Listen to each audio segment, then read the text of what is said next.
Details చూద్దాం. గుంటూరులోని వ్యవసాయ విశ్వవిద్యాలయంలో పీఎం కిసాన్ సమ్మాన్ నిధి 20వ విడత కార్యక్రమాన్ని కేంద్ర సహాయ మంత్రి డాక్టర్ పెమ్మసాని చంద్రశేఖర్ ప్రారంభించారు. రైతుల ఉత్పత్తి పెంచేందుకు డ్రోన్లు, సోలార్ పంపులు, ధృవీకరించిన విత్తనాలు కీలకమని తెలిపారు. పంటల సాగులో బయోపెస్టిసైడ్స్ వాడకం మీద అవగాహన పెంచాల్సిన అవసరం ఉందని సూచించారు. కౌలు రైతులకు ఈ పథకం ఉపయోగపడేలా సీఎం చంద్రబాబుతో చర్చించి సహాయ చర్యలు తీసుకుంటామని చెప్పారు. రైతులకు ఆర్థిక భరోసా కల్పిస్తున్న ప్రధాని మోదీ చొరవను ప్రశంసించారు. మొదటిగా మాట్లాడుకుంటే నరేంద్ర మోదీ గారు రైతుల గురించి ఈ 2000 రూపాయలు ప్రతి 3-4 నెలలకి ఇవ్వటం అనేది ఒక గొప్ప ఆలోచన. 2019 నుంచే మొదలుపెట్టారు.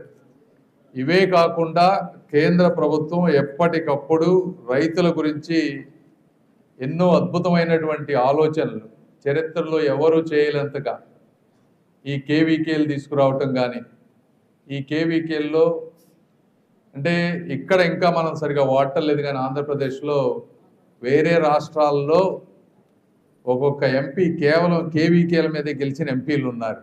అంటే అంత అద్భుతంగా కేవీకేలు అక్కడ ప్రజలు ఉపయోగించుకుంటా ఉన్నారు.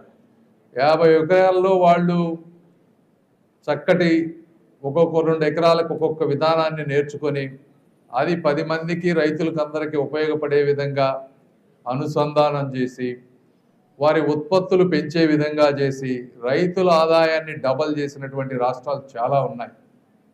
అలాంటి పరిస్థితి ఏపీ